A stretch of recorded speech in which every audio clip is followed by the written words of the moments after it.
చేయడానికి ముఖ్య ఉద్దేశం నిన్నటి నుంచి సోషల్ మీడియాలో నాపై అనేక సోషల్ మీడియా ఛానల్ అయితేనేమి ఈరోజు ఉదయం సాక్షి, ఆంధ్రజ్యోతి, ఈనాడు మరికొన్ని దినపత్రికలు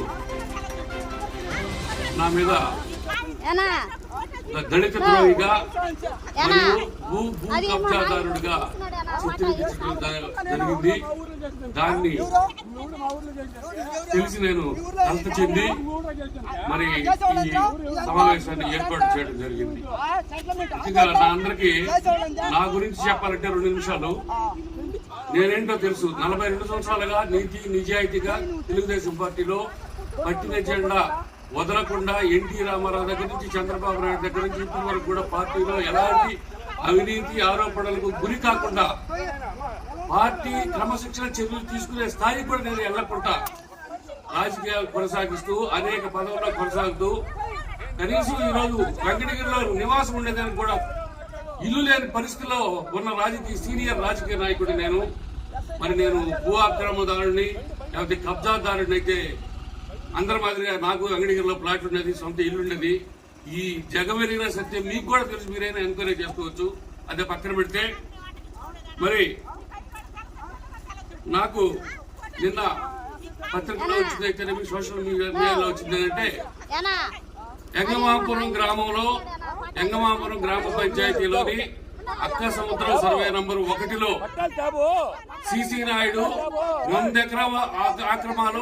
ఎకరాలు దళితుల భూమి ఆక్రమించాడని ఒక యూట్యూబ్ ఛానల్ ఆరోపించాడు. మరో యూట్యూబ్ ఛానల్ మరో సోషల్ మీడియాలో ఏమొచ్చిందంటే సిసి చెన్నమనేని అనే తెలుగుదేశం మండలం ముఖ్య నాయకుడు 50 ఎకరాలు దళితుల భూమి ఆక్రమించి దళితులను నెట్టేశాడు అని కొంతమంది ఆరోపించారు. మరి ఈరోజు ఆంధ్రజ్యోతిలో ఒక ఆయన ఇచ్చున్నాడు సోదరుడు మా విలేకరి. నేను విలేకరి వ్యక్తిగతంగా అంటలేదు కానీ ఆయన ఇచ్చున్నాడు ఆంధ్రజ్యోతిలో 178లో 4.60 ఎకరాలు ఆక్రమించాను అని. నా దగ్గర కాగితాలు నేను చూపిస్తాను. నేను దున్నింది 178లో కాదు, నేను దున్నింది 184. ఈ 184లో 1, 2, 3, 4, 5, 6, 7 భిన్నాల్లో నేను దున్నా. ఇంకొకటి 2 మా అక్క పేరుతో 2 ఎకరాలు 185లో 2 ఎకరాలు దున్నా. ఈ 184లో కొంతమంది వచ్చి దళితులను అడిగారయ్యా, మేము తీర్చుకుంటే చెట్లు ఉన్నాయ్యా, మీరు కాదు మీ దగ్గర ఆధారం ఉంటే అంటే బండికి అడ్డా వచ్చారు. బండికి అడ్డా వచ్చిన వెంటనే ఇమీడియట్ గా బారాయిపల్లిగా ఎస్ఐ గారికి ఫోన్ చేశారు. సార్, నా భూమిలో నా దగ్గర కాగితాలు ఉన్నాయి. నా భూమిలో నేను ప్రవేశిస్తుంటే దళితుల్ని కొంతమంది చెప్పకూడదు సిగ్గుచ్చాడు. మా పార్టీ నాయకులు కూడా అందులో ప్రమేయం ఉంది. వైసీపీ నేతల దగ్గర కూర్చోడు. వైసీపీ వాళ్ళు సగం ఉన్నారు.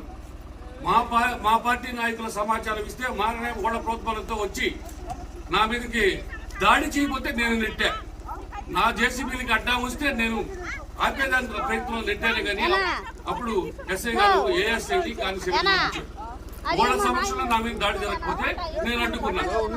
నన్ను నేను రక్షించుకోవాలి కదా. నన్ను నేను రక్షించుకోవాలి రాజకీయం చేయడం మీరు ఆలోచించమని చెప్పి నేను మనవి చేస్తున్నా. మరి ఈ విధంగా తప్పుడు ప్రచారం 178 రాస్తాడు. నా దగ్గర కాగితాలు చూపిస్తా. 184లో నేను ప్రవేశించింది. తర్వాత తదుపరి ఎస్ఐ గారు చెప్పారు, నాయుడు గారు ఈరోజు సెలవు రోజు, వర్షం పడేటట్టుంది, మీరు వచ్చేసిండి, వాళ్ళతో ఎందుకు గొడవ, మీరు వాడి నుంచి వదిలిండి అన్నారు. వెంబడే ఎంఆర్ఓ గారు కూడా ఫోన్ చేశారు.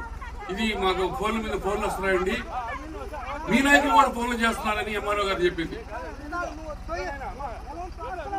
సరేనమ్మా, నీ కాగితాలు ఉంటే నీ దగ్గర ఉన్నాయి, ఎక్కడ పోతాయి, జాయింట్ సర్వే చేసి ఫారెస్టర్లతో కూడా డిస్ప్యూట్ చేసి వదిలేస్తారు. ఆ డిస్ప్యూట్ ల్యాండ్ వరకు 3 ఎకరాలు వదిలేసిండి. డిస్ప్యూట్ ల్యాండ్ మీరు దున్నుకోమన్నారు, మిగిలింది దున్నుకున్నారు, నేను వచ్చేసాను. ఇది జరిగిన వాస్తవం. దీన్ని కట్టుకదలగల్లి దళితులు వాళ్ళకి ఇక్కడ నేను చెప్పలేను, వాళ్ళందరూ చెప్పాను. వాళ్ళందరూ మా వాళ్లే, నాకు ఓట్లు వేసిన వాళ్ళే. గత 20 సంవత్సరాలుగా సింగిల్ నాకు ఓట్లు వేసిన వాళ్ళు కొంతమంది ఉన్నారు, ఎన్నుపోటు పడిన వాళ్ళు కొంతమంది ఉన్నారు. అయినా కొంతమంది తెలుగుదేశం నాయకులు ఫస్ట్ ఆఫ్ ఆల్ పెట్టింది తెలుగుదేశం సోషల్ మీడియా వాళ్లే. దీన్ని తీసుకొచ్చి యూట్యూబ్ లో పెట్టి దీంట్లో సోషల్ మీడియాలో గ్రూపుల్లో పెట్టారు. దాన్ని ఎదురుగా చూసుకున్నటువంటి ఈ వైసీపీ నాయకులు దాన్ని మొత్తం ఎందోటి కార్తీక్ రెడ్డి, ఇంకెవరో శ్రీకాంత్ రెడ్డి, ఇంక వేరే గ్రూపు ఏవో ఉన్నాయి, ఈ గ్రూపుల్లో అన్నింటిలో పెట్టి నా రాజకీయ భవిష్యత్తే కాదు, నా 45 సంవత్సరాల మచ్చలేని రాజకీయ జీవితానికే మచ్చనిచ్చే విధంగా ప్రవర్తించారు. కాబట్టి వారందరి మీద నాకు వదిలే సమస్య లేదు. నా మీద ఎఫ్ఐఆర్ కట్టారు. SC/ST యాక్ట్ చట్టం తన పని చేసుకుంది, అధికారం ఉంది. నేనేమి ఇరవేగను, చట్టం తన పని చేసుకుంటుంది. నేను ఈ రోజు కూడా ఎమ్మెల్యే ఫోన్ చేయలేదు, ఎందుకంటే నా దగ్గర రైట్ గా కాగితాలు ఉన్నాయి. ఎవరికి ఫోన్ చేయలేదు. ఎంఆర్ఓ దగ్గరికి వెళ్తాను. ఎంఆర్ఓ నిన్న కూడా వెళ్ళాను. ఎంఆర్ఓ గారు వెళ్తే కొద్ది రోజులు ఆగండి, నేను వచ్చి జాయింట్ సర్వే చేస్తాను, చేసి మీదైతే మీకు అప్పగిస్తాం, వాళ్ళదైతే వాళ్ళకి అప్పగిస్తామని చెప్పారు. ఆ తదుపరి నేను కామ్ అయిపోయాను. కేసు పెట్టారు. కేసు పెడితే ఎఫ్ఐఆర్ అయింది.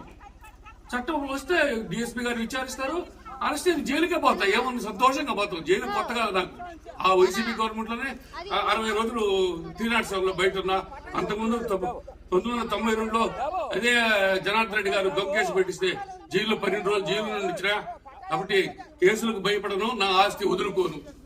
కాబట్టి ఇప్పుడు ఇంకోటి, ఈ వైసీపీ అవకాశాన్ని తీసుకుని ఇది ఇంకొకటి కూడా ఉంది. ఈ వైసీపీ వాళ్ళకి నా మీద కన్నుంది. నేను ఎక్కడా ఎప్పుడు దురుసుగా ప్రవర్తించను.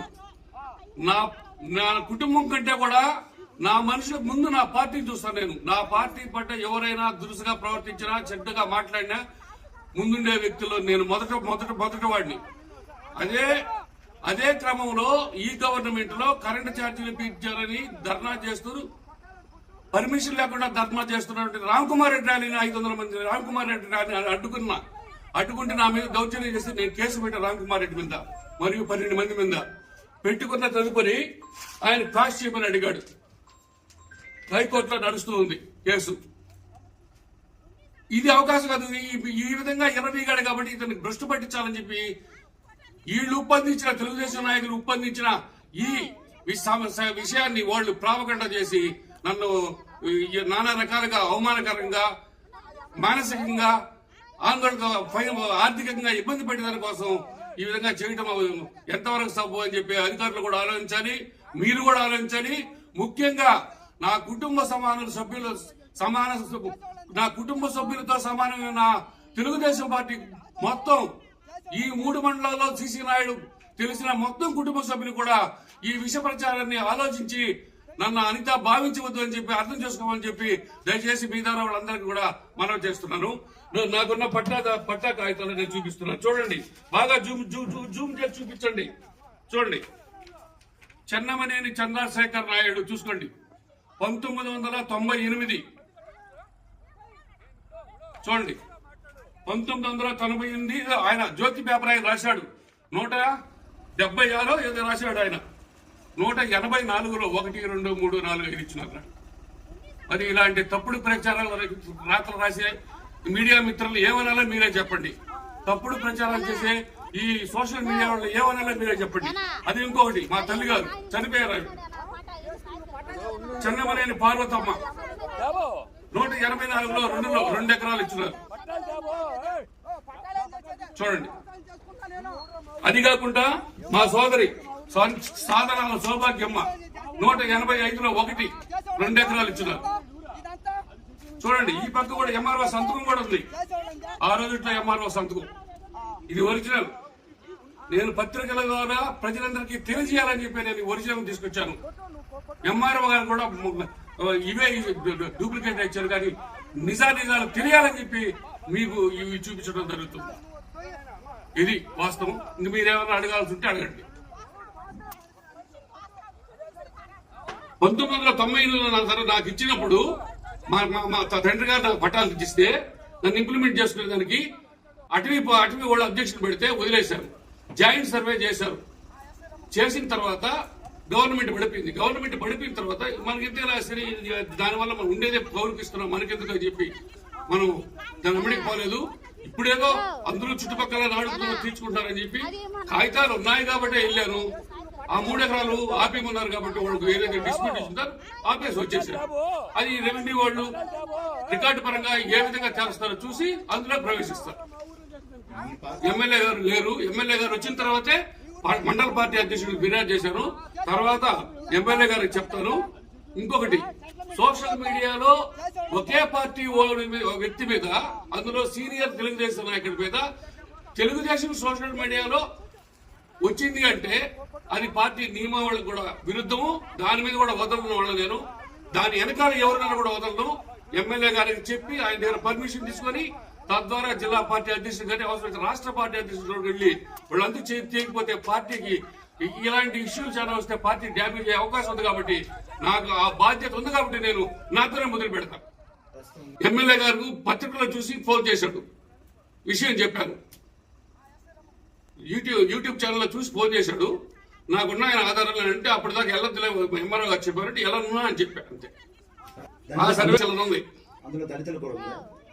అది మా ఊరు దళితులకు ఉంది. అక్క సముద్రం దళితులకి జీవనధార బావుల కింద 12 మందికి 1.5 ఎకరాలు ఎక్కడ ఇచ్చిందో అది వేరే పాయింట్. అదే విధంగా ఎంగమాంపురం అర్జునులకి కొంత ఇచ్చిందో అది వేరే ల్యాండ్.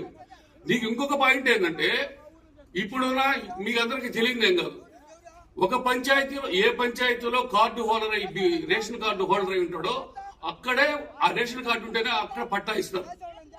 యాచవరం బారాయపల్లి పంచాయతీలకి ఎంగమాంపురం పంచాయతీలో ఎట్ట పట్టా వస్తుందని చూపిస్తారు వాళ్ళు.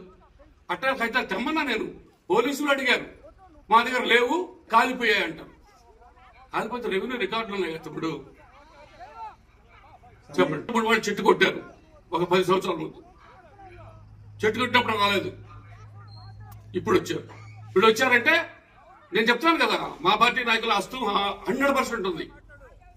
దాన్ని వైసీపీ వాళ్ళు అడ్వాంటేజ్ చేసుకుని పార్టీ మీద, నా మీద వచ్చినా పార్టీ మీద వచ్చినా పార్టీకే చెడ్డ పేరు కదా.